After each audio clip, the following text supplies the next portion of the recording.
আসসালামু আলাইকুম রহমতুল্লাহ।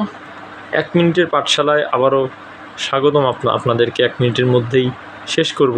দেখেন, এইটা অভিনব আমার একটা আবিষ্কার যে মানুষ যেন 1 মিনিটের মধ্যেই কিছু জানতে পারে গুরুত্বপূর্ণ বিষয়। দেখেন, আবু বকর সিদ্দিক রাদিয়াল্লাহু তাআলা আনহু বলেন যে যে ব্যক্তি পাথেয় না নিয়ে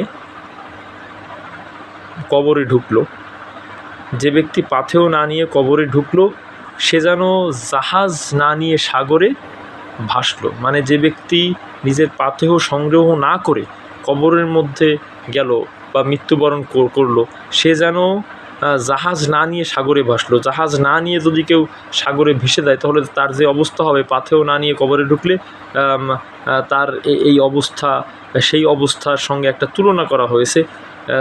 মানে যদিও অবস্থা আরও ভয়ানক, তুলনা করেছেন। আসসালামু আলাইকুম রহমতুল্লাহ।